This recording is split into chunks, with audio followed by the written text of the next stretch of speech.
Hello, and welcome into another episode of Morgan's Pop Talks, breaking down the latest in reality TV and pop culture. I hope you guys have had an amazing week. And how could you not when we have Kiss All the Time Disco occasionally? Are we well, millennial women? The answer is no. Obviously, which leads me right into this week's Pop 3. We have to start with Harry Styles because happy Harry Styles week to all who celebrate highly anticipated fourth album, Kiss All the Time, Disco Occasionally. So it was co-produced by Harry's longtime collaborator, Kid Harpoon, and follows his critically acclaimed 2022 album, Harry's House, which won Album of the Year at the Grammys. It's got 12 new songs. The single Aperture Lets the Light In, We Belong. I have been completely unwell. It's like, I thought that my fangirl days were over. I'm 33 years old. I'm a grown adult, but no. I see Harry Styles in high-waisted pants one time on the Brits Awards shows, and now all of a sudden I'm cooked again at the age of 33. Of course, he also released the Netflix show One Night in Manchester, top to bottom, full album. And again, it wasn't like this monumental thing that we have never seen before. It wasn't the fact that it was the first time that he performed the album top to bottom, but he was in a blue cashmere sweater and yellow pants. It wasn't what the tour show is going to be. Still enthralled by Harry Styles. And I've seen the discourse online around Harry Styles' new album. Some people really don't like it. Some people love it. I am in the latter camp, obviously. Could not be me. The haters could not be me. I'm obsessed. I can't pick a favorite, although I will say my least favorite is The Waiting Game and Paint by Numbers, which allegedly is about Olivia Wilde. Did you guys hear about this? Which got me thinking, because there's a line in Paint by Numbers that says something about the American children's hearts you break. Was it a tragedy when I was only 33? All of these insinuations that this particular song is about his relationship with Olivia Wilde, which reminded me, do you guys remember the press tour for Don't Call Me Darling? I know that people say our brains have been altered ever since Scandival. My brain has not been the same since the Don't Worry Darling press tour. The Spitgate, remember when we were all analyzing whether or not Harry Styles spit on Chris Pine while watching Don't Worry Darling? That's when Olivia and Harry first started getting together. There was word on the street that Harry was getting with Florence, and that caused a huge feud between Florence and Olivia. And I'm just like, wow, that was a time to be alive. Wasn't it? I was also thinking about this. Is Harry Styles the male equivalent to Taylor Swift when it comes to fandoms?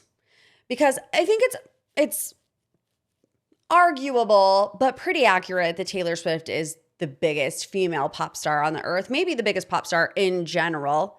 I think the difference is that Harry kind of follows like this scarcity model, right? He went away from 3 years, no new music. We were all waiting on pins and needles, where I feel like Taylor Swift is like a constant release machine. But they both are must-see artists to their fans. And, I did ask David this question as well, because I was thinking about Harry Styles and how he just has reinvigorated the fangirl in me. And then I remember Justin Bieber did the same thing not too long ago. So here's my question. Girlies, who is the male pop star of our generation? Is it Justin Bieber or is it Harry Styles? And I feel like it's a torture tactic to try to make me choose between Justin Bieber and Harry Styles, but we're just going to do it just for fun. I feel like Justin Bieber has a longer history. The 2010s were owned by Justin Bieber. You think about Baby, Sorry, Love Yourself. He was everywhere and he was our heart and soul. Harry had a different road to fame. We met him on a competition show. He was in this group with a crew of teenage heartthrobs, right? But then he becomes a breakout star once the band breaks up. And I feel like now Harry Styles might be bigger than Justin Bieber. But like back in the day, he wasn't. Let's think about the songs. Watermelon Sugar, As It Was, Sign of the Times. Like if you had to pick one, you could only go see Justin Bieber or Harry Styles. Who are you choosing and why? I'm sorry, millennials. I know that's a death sentence to some of us, but honestly, in this moment in time, I'm picking Harry Styles. All right, let's move on to headline number 2. It is Secret Lives of Mormon Wives Week. Season 4 is dropping if you're listening on release day today, Thursday. But the big question is, what will Demi Engemann's role be? Is she staying? Is she going? She was not included in the official poster for season 4. And her future on Secret Lives is kind of up in the air right now, especially with everything that's going on with her behind the scenes. She has one of the rockiest storylines. You know, we know about this lawsuit that's going on with Marciano and A Secret Lives of Mormon Wives. I think it's a producer. Or a showrunner. But she also has just a rocky relationship with the rest of the women. I couldn't really tell you who Demi is close with. I think Whitney, but I couldn't tell you anything else. But of course, you know, at one point, Demi was very close with Jessi. They were BFFs, but that went up in flames because of Marciano, who initially claimed he had a close relationship with Demi before later alleging that he had an affair with Jessi. Jessi says, yes, it's true. We did have an emotional affair. Admitted to being involved with Marciano while Demi denied anything romantic ever happened between them. Marciano's like, that's not true. When we were at Vanderpump Villa, you know, we were definitely flirting with each other. You were sharing things about your marriage, saying that you weren't happy in your marriage to Brett and all of these other things that would be deemed inappropriate to certainly a husband. So the situation escalated when Demi accused Marciano of sexual misconduct, which led to him filing a defamation lawsuit against her. And then things got even messier when Jessi sided with Marciano in the feud and publicly shared the Fruity Pebbles details. Yeah, we all remember where we were, right, when we heard about the Fruity Pebbles situation. Now fans are questioning what Demi's future is with The Secret Lives of Mormon Wives. Like I said, she's missing from the official cast poster. She is only credited as a friend of on the cast, while the other women received executive producer credits, which is kind of tea. But Demi has said in interviews that the door is still open for her to return, but she's currently deciding whether continuing the show is the right move for her.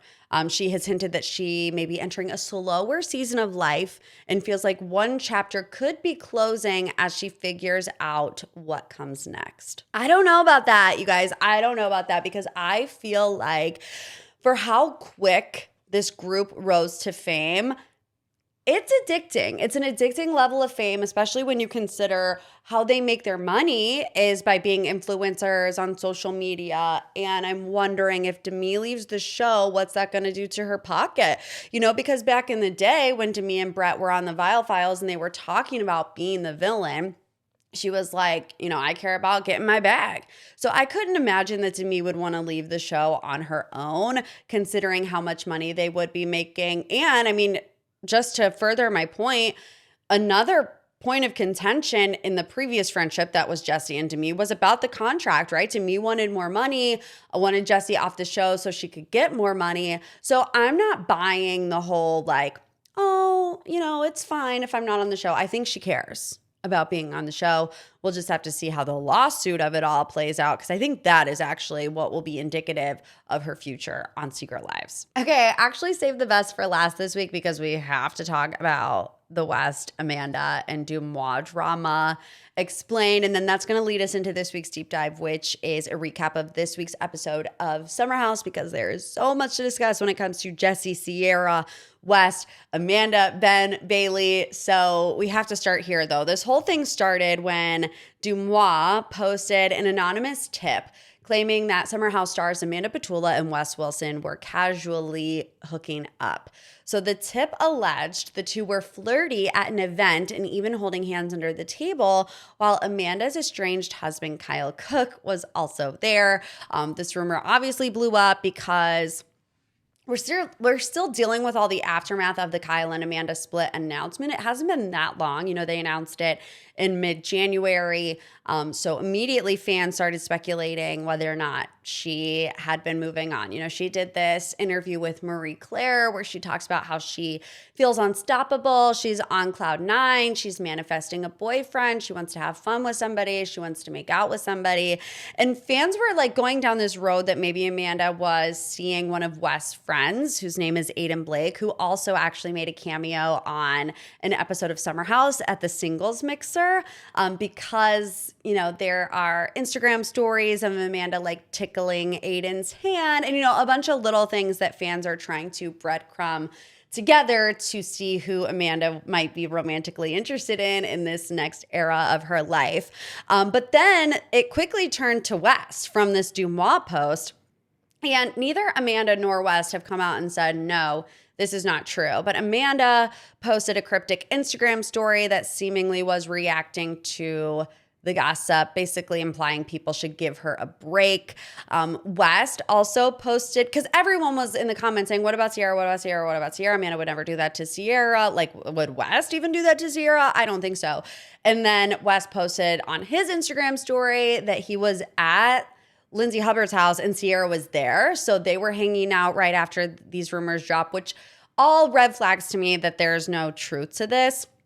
And then this podcast interview came out. Amanda was on Jason Tartick's Trading Secrets podcast, which the question is now, when was this podcast filmed? Was it filmed recently after all of this West and Amanda stuff came out, or was it before? After listening to it, I think it was before, because she doesn't mention West at all. She actually talks a lot about Jessi, because, before this, fans were shipping Amanda and Jessi together. Jessi was always leaving flirty comments in Amanda's comment section. And so she said that in this podcast interview, Amanda says, I'm not touching any of my cast members. So I feel like we could put two and two together and say that also applies to Wes Wilson. Kyle weighed in on it too. He was at Watch What Happens Live this week.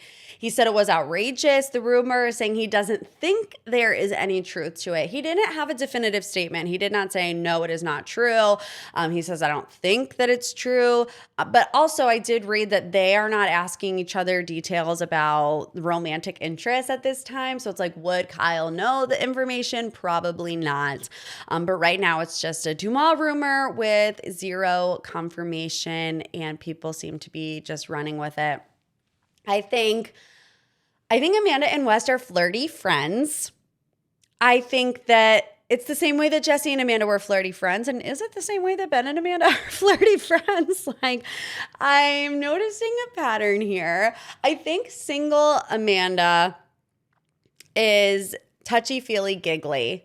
And I think West just is that way by nature. There are some people out there, especially when they're single. I talked about this on the Patreon, but when I was younger and single, I was that type of friend. Touchy, feely. I had no interest in some of these guy friends of mine, but I loved them deeply as a friend. So I would lay my head on their shoulder or hug them or whatever. I don't know what they were thinking. I'd have to go back and ask them. But that's just my lived experience. I had people all up in my DMs all weekend. Do you think the West and Amanda thing is true? And no, I never did. But one big tell is that no major news publications picked up the story. I was looking at Us Weekly, Page Six, TMZ, People. It was big enough online that these news organizations definitely caught wind of it, right? It's like, hello, their job is to follow these people's storylines, their lives, the internet speculation, and it was everywhere. The West and Amanda thing was everywhere once it was posted on Deuxmoi and then all of the Bravo accounts. So there were phone calls behind the scenes. I can imagine Page Six was calling up whoever they call up for comment, validity, whatever, but it was printed nowhere, which tells me that during those phone calls, it was squashed behind the scenes. So if you're ever in a predicament where you're like, I don't know if this story is true or not, go to reputable news outlets, which, sometimes they're not, just to be completely honest with you. But if nobody is picking it up, there's probably a reason for that. Which brings us to this week's deep dive. I want to recap this episode of Summer House because I was getting a little weary about this season because it was a lot of Amanda and Kyle drama at the start of the season. And I said, if we continue down this path, it's kind of going to suck the life out of us. Well, I'm happy to say that it seems we have kind of turned a corner and we're getting into some other storylines here, but they're just as intriguing in my opinion. And in this week's episode, we pick up where we left off. And that's this awkward conversation that's being had between Jessi and Ciara, because Jessi asked Wes, hey, would it be okay if I make out with Ciara? Word got back to Ciara, and she says, I feel like I'm being objectified by my friends, people who know me, people who know that I don't really do casual hookups, and that made her feel a certain type of way. I'm very confused by Jessi in this moment because he says in this confessional, I'm attracted to Ciara. She's beautiful inside and out. But I know she doesn't want to be casual. And I feel bad that I misread the situation. And I believe him when he says that. I believe that he feels bad. I believe that he deeply cares for Ciara. I feel like they have a very deep friendship. Sometimes the lines, got a little blurry. Did the flirting maybe make him think that it could be something more? But what confuses me is that a couple episodes ago, Jessi said in an interview that he was ready to be in a relationship. And he was ready to settle down. And West was the one who wasn't ready for a serious commitment. So I'm like, what changed between that confessional and this confessional? And is it more so Jessi has a fear of Ciara rejecting him if he were to really wear his heart on his sleeve, if he has feelings for Ciara and tell her that? I'm wondering if that is a question in Jessi's head. But Wes said something in the last scene of this episode that made me think very differently about situation 1.0 with Ciara and West in season 8. And I'm like, oh, that might change things a little bit. I'm going to get to it.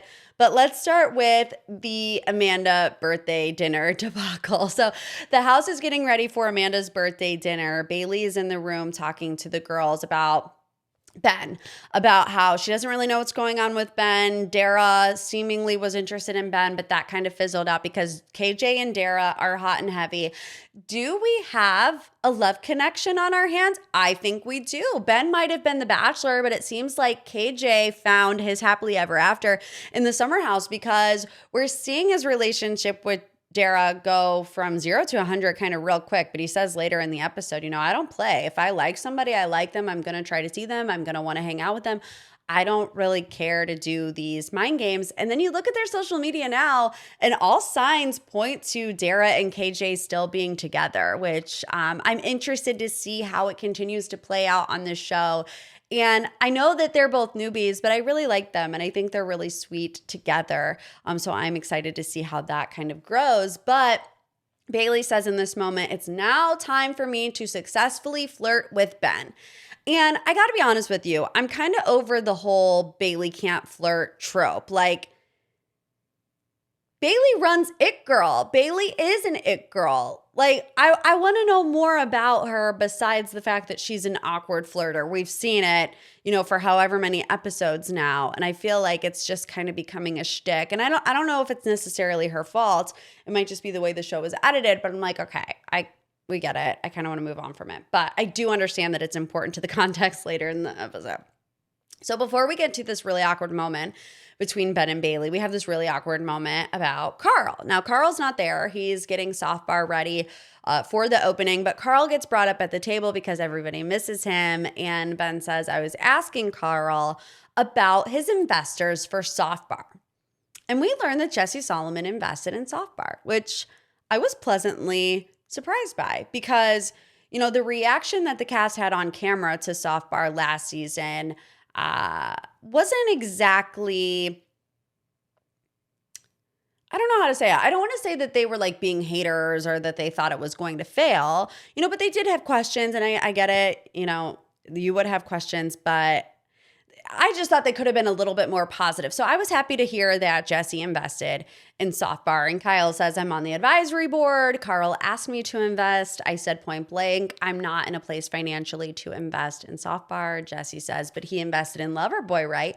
And Amanda is sitting there nodding her head. And it seems like Amanda doesn't even know that Kyle didn't invest in soft bar because she asks. She says, you didn't invest in soft bar. at all. So it's catching everybody by surprise at the table, and it's catching Kyle by surprise at the table as well. Jessi says, he was upset that you were initially going to invest and then pulled out. He sees you doing all these DJing gigs, making money, and Carl is sensitive. And Kyle's like, look, I was in a place financially where I had to, put $500,000 of my own money into my company to make payroll because Loverboy is not in a place financially where I can be doing whatever. Which I can understand, and I said this when Amanda was getting ready or floated the idea about starting her own swimwear line. And I do believe that that's why Kyle had this over the top reaction to Amanda wanting to do her own startup business, because Loverboy might not have been in the best place financially, and a startup costs money. Now, here's the thing. It's hard for me to defend Kyle in this moment with the investment when he then pulls out a Cartier watch. And not only that, starts another startup business. What is it? Kyle's Midnight Munchies, cookies. I'm like, if you're broke, are you buying a Cartier watch and are you launching another startup? The Cartier watch, look, you got to do what you got to do. That was his wife at the moment in time. I'm not saying don't buy the watch, but I'm just saying it certainly comes off a certain type of way when you have excuses not to invest in your best friend's business, but then you make a way for other things that are seemingly important to you in your life. The crew goes around the table saying nice things about Amanda for her birthday, and it gets the most awkward when Ben starts to talk about Amanda's eyes and smile, and Bailey blurts out, Ben is going to talk about how he definitely wants to sleep with you, is what she says, and very awkward from everybody in the room. Everybody was like, oh, that was definitely weird. I do believe it was a word vomit situation. And, I feel like poor Bailey, honestly. I feel like she really gets worked up. She likes Ben. She has a crush on him. She doesn't know how to flirt with him. Maybe that was her way of trying to insert herself into the conversation to get them talking or whatever. And it just never goes the way that she anticipates it will, and it just has the opposite effect of what she wants to do. And, later Amanda, Ciara, and Levi are talking about how Bailey is in love with Ben, and it's not a good way for her to flirt like that, which I agree with. But I was more taken aback by, what is this room? I've watched Summer House for 11 straight years, and I've never seen this room before with the overhead cameras and this couch. I'm like, where are they? That's not my Summer House. But anyways, the moment of the episode is when Ben is talking to the boys and he's like, everyone's saying I want my mate's missus. I was like, I cracked up both times. The first time that Ben said it, and then when West detailed the conversation again, I was cracking up. I actually sent a thread and I DM'd Kyle and I said, you have the opportunity to do the greatest thing ever and make a track with Ben saying, I want my mate's missus. We would love it. It would be the song of the summer. Bravo fans would eat it up. So if that happens, you're welcome. But this conversation between Ben and Bailey really went from bad to worse. Bailey says, I was just joking. You guys always talk about the skinny dipping thing. And if you would, you could. And he says, no, I've never said if I could, I would. I think it was rude. She says, okay, I apologize if it's not my joke to make. That should have been the end of the conversation. It could have stopped right then and there, but Ben keeps going because he's like, well, you've said it twice now, which makes me think that you are internalizing a thought about me and Amanda. And if that's the case, I want you to get it off your chest. When really he didn't have to go that route. He could have said, I appreciate the apology. I accept it. You have said it twice now, and I want you to know that there is nothing going on here. So let's not make comments like that moving forward. And all would have been well, but he doesn't do that. And I feel like, for however awkward and, illy timed the comment was, the reaction from Ben did make me feel a little bit uncomfortable for Bailey. And again, not that he was doing anything over the top, but it was an intense moment. And I can imagine Bailey felt some type of way about that. Bailey says in her confessional how she really feels. It might have been a joke, but she does believe that he flirts with Amanda. And then she rattles off a list of things that he has done. what does it say? Giving her coffee, talking about the skinny dipping story, giving her the towel, picking her up. And it's like, so was she joking? You know what they say? There is a little bit of truth in every joke.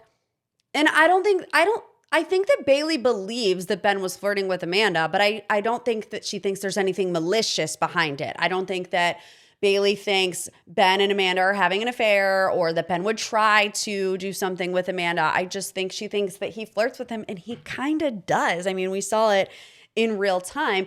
And we saw it again after the vineyard. There was like a small little moment. It was either before they were going to the vineyard or when they were coming back.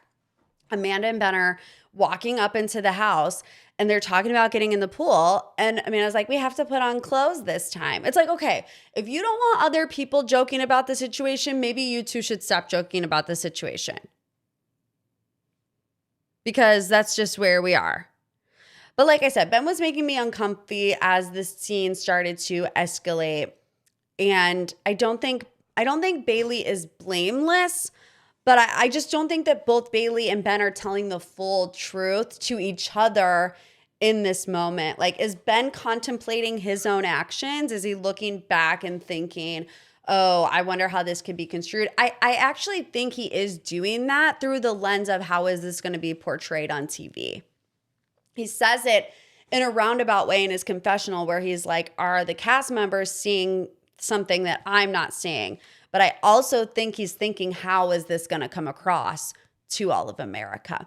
Which, sidebar, this little trio that happened after that confrontation of KJ, Mia, and Ciara, I love. It was not long enough. You know, Mia was eavesdropping on Ben and Bailey's conversation and then them giggling about it afterward. I loved it. I was like, these three have good energy. We're vibing. And here is a good question that Levi and Bailey brought up. Had one of the boys made the comment at the dinner table to Ben, would the reaction have been different?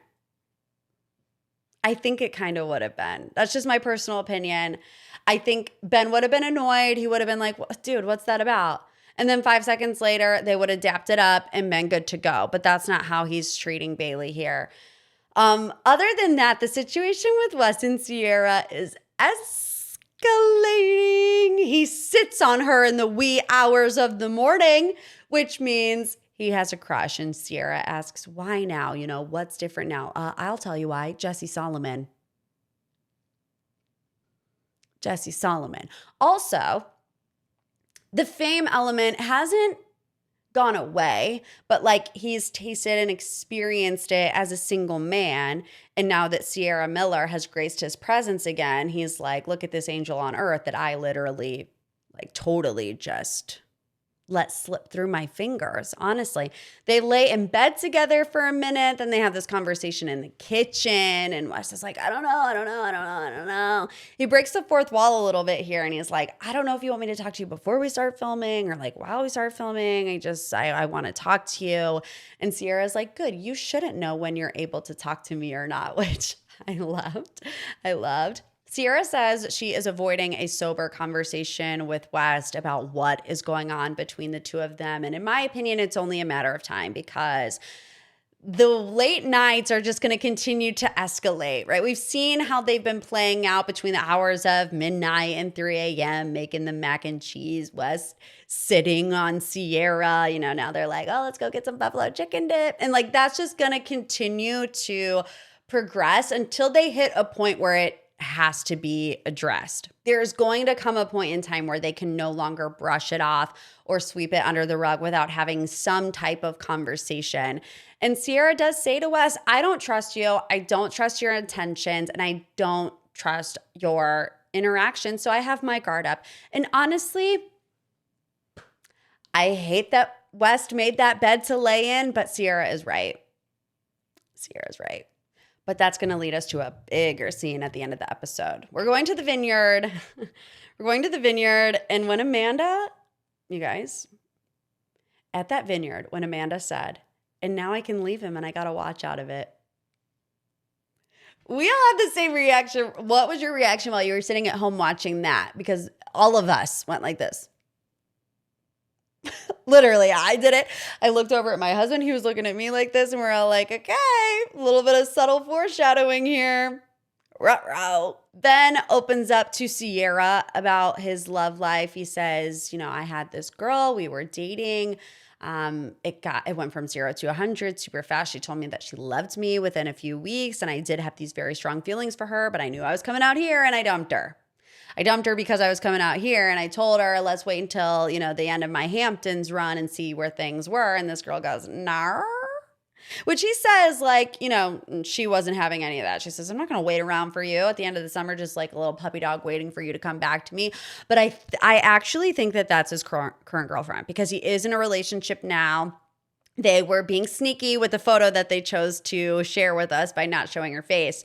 But I think that is Ben's girlfriend now. So is it like an Andrea Denver situation where you remember Andrea was dating Lexi, and then they broke things off because he still had these feelings for Paige, came into the summer house feeling like he lost the love of his life in Lexi when Paige started dating Craig. And now Lexi and Andrea are married, and from what I heard, on the new show in the city. When we see Wes Wilson in that yellow sweatshirt and Sierra Miller in that purple bikini, we already know we were waiting for this moment. We saw the moment in the trailer, and we're like, okay, it's coming. And this conversation between West and Ben really revealed some deeper insecurities that West was having to work through the first time around with Ciara. He says, when Ciara and I were together, it was dreamy, that he has regrets and that he misses her. He also says that Ciara wants a good boyfriend and someone who is going to take care of her, and I wasn't in that place. And I was like, oh, that's something that West has not said before, because you remember during his first season on Summer House, he got let go and he was actively looking for a job. So I was wondering if that played a bigger role than what was originally presented to us. It was presented to us as West got the taste of fame, and there's all these women in his DMs, and he's going out to events, and he doesn't want to get caught in a situation, that he wouldn't want to be in. But I'm wondering if that financial aspect had more to do with it than we originally thought. And like I said, he's in that yellow sweatshirt, and we saw where he's touching her with the leg in the trailer. So I feel like next week is the make or break moment. What's going to happen with Wes or Ciara? We will find out. And we're set. All right, for this week's final thoughts, the internet is divided over Timothée Chalamet's comments about the ballet and the opera. This is some drama. So he did this town hall sit-down interview with Matthew McConaughey, and he says, at the end, he says, all respect for these art forms, the ballet and the opera, but admitted he wouldn't want to work in spaces where people are trying to, quote, keep something alive, even though no one cares about it anymore. And after the remark, it seems like he knew what he said, because he says, I just lost 14 cents in viewership, realizing that maybe that wasn't going to land well. And sure enough, it didn't land well for a lot of people. The ballet and the opera world are poking some fun of it. The Metropolitan Opera posted a montage of its productions with the caption, "This one's for you, Timothée Chalamet." The English National Opera invited him to come see a show with free tickets on us, they said, while the Royal Ballet and Opera reminded him that thousands of people pack their venue every night for the magic of live performance. The Seattle Opera maybe had the best response. They had a promo code, Timothy, for 14% off tickets, writing, Timmy, you're welcome to use it too. If I'm being completely honest with you, I'm not understanding why this is such a big deal online. Was it a rude comment to make? Yes. And it's like people make rude comments all the time. Does it really affect the life that you're living if you're one of these artists? Do you think anybody is sitting at home that wants to go see the ballet and wants to see the opera, and they're like, oh, Timothée Chalamet said they're trying to keep the lights on, I shouldn't go? No, I don't think that comment has the power to change people's perspectives on the ballet or the opera. If you cared about the ballet and the opera before Timothée Chalamet said this, you still care about it. If you didn't, you don't. Right? It's like, surely ticket sales aren't going to plummet because Timothée Chalamet said they're trying to keep the lights on. And here's the thing that really aggravates me about the whole situation. People in the comment section are like, well, there goes a shot at an Oscar. And it's like, really? What does one comment about the ballet and the opera have anything to do with him winning an Oscar? I get it. There's a voting academy of people in the arts that vote for who they want to win Oscars. But it's like, if that's the case, then we got a problem with the Oscars voting.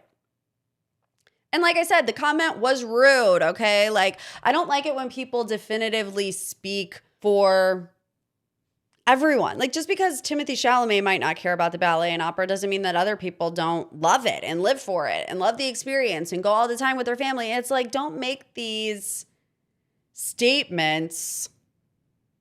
I don't know. I just don't think it's that big of a deal. People are like trying to cancel him online. And I'm like, this has just gone too far. This is why celebrity culture is boring nowadays, because this is what happens when you say one thing that might be the unpopular opinion. Okay, there you have it. Want more? Survivor 50, Secret Lives of Mormon Wives, Love is Blind, the Southern Charm finale. We are discussing it all on Patreon, patreon.com/Morgan's Pop Talks. The link to subscribe is in the show notes below. You do get a 7-day free trial, so come check it out. Leave a review if you have not done so. A little 5-star boop boop, a little love you like assist, because you know I do. All of that to say, we'll see you next week. And as always, love you like assist.